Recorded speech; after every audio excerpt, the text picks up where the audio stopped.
Today we're going to have a look at forehand technique. Forehand is a shot that's played on the dominant side of the body. So if you're a right-hander, you'll play it on the right-hand side of your body, and if you're a left-hander, you'll play it to the left-hand side.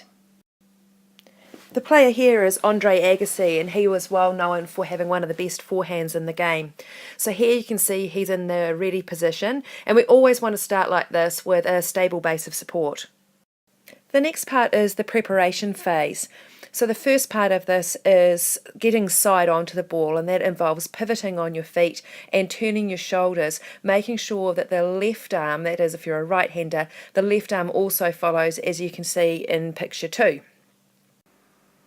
At the same time as you turn side on, you're going to draw the racket back, and you're going to make quite a big C shape with the racket as you come through and swing to contact with the ball. So the racket's going to start off coming through quite high, and you also need to make sure that the left arm is still outwards for balance.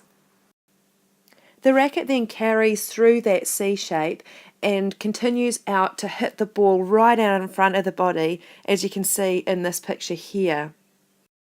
It's really important that the contact point is out in front of you for both consistency and generating power as well.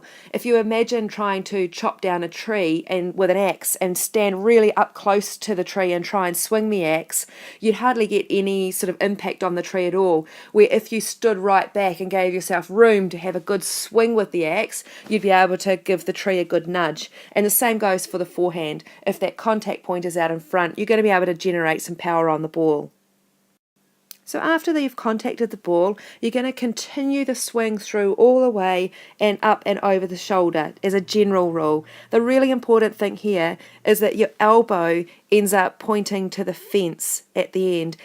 The old school way was making sure that the racket actually came over the shoulder like Agassi does here, but in new thinking you can actually come around a little lower through your shot as long as that elbow ends up pointing towards the fence. So while you might want to stand back now and watch the amazing forehand that you've just powered down the court, that's all good, but at the same time, you need to make sure that you're recovering. So little steps and recovering your body position back into a stable position and into the middle of the court.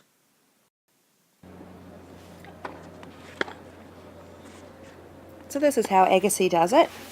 And just remember the key things are getting side on, making sure that your left arm, if you're right-handed, comes through for balance, and when you swing through to hit the ball that the contact point is out in front of you, and that by the time you finish the shot and your follow through, that your elbow is pointing towards the net.